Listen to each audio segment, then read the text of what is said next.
but Captain Banana Peel has highlighted something that I brought up earlier, and it's about the O line. And there's anything you can nitpick and say about today's performance, it's the offensive line. Now they didn't play bad, but they're definitely not dominating, in which they should. Crank. For what this offensive line was projected to be, which is one of the best in the country, right? I would not say they have dominated their competition, in particular UConn today.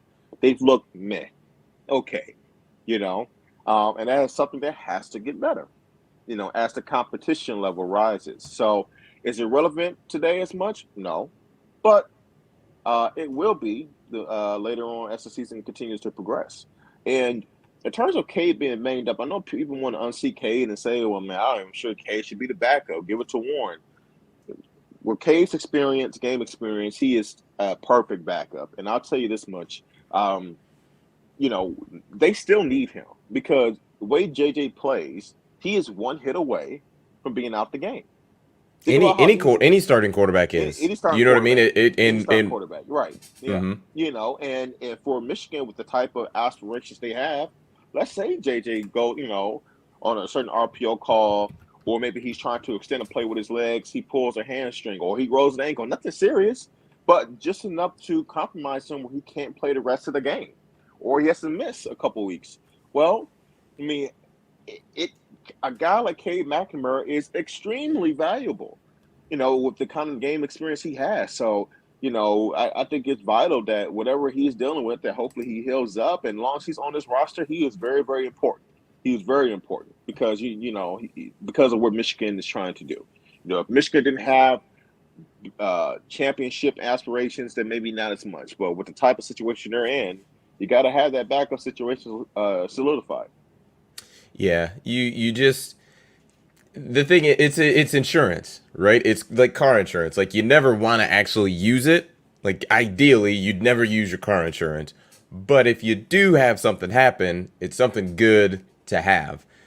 Yeah. And we are, Detroit Lions fans and for us, we've seen how abysmal our backup quarterback situation has been really since what was it, Sean Hill?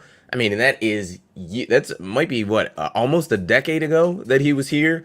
So it's something that your season can go off the rails quick if you don't have at least a guy who can just steady the ship. He may not be a superstar who's going to come in and throw 5 or 6 touchdowns, but if you plug him in, he can get you, 2 or 3 big throws, and it's just going to take what the defense gives. And that's exactly what you want as a backup quarterback. So it's I hopefully think Cade will be fine. But I looked at Alex Orji. He looked pretty explosive as far as Well, running around and something well, similar with what I mean. Like kind of I think Michigan will be okay. I think Cade will be okay. But I think even if he's not, I think they have some guys that potentially could keep things afloat a bit. yeah, that's the main thing. I mean, we're not going to gripe too much about the backup quarterback position, but we're just saying that, hey, I mean, it shouldn't be dismissed, and hopefully it's something just for his own sake that he's able to recover from, and they'll continue his season. But look, you saw guys like Ryan Bell making plays today, which is great to see. Blake Corum, C.J. Stokes, Carlson had a pretty good game today. Should have had a pick, God, he dropped dropped it. that pick. He Yeah, dropped you that gotta pick. catch Should have. that, You man. got to catch that, man. So there's little things you can nitpick and say, hey, you got to capitalize in certain situations. I mean, UConn beat themselves a lot too. My gosh, lack of recognizing Michigan loading on one side, punting. It's just like, and the reason I'm bringing it up is because it's frustrating when you just want to see good football in general. It's one thing when you're watching your team play, but you want to see quality football. And when you see one team like UConn where it's just so bad, where it's like, oh my God, you're literally dropping the ball on a handoff and giving us the ball. It's like, just make it. We're already way better than you. Just make it easier for us, And so.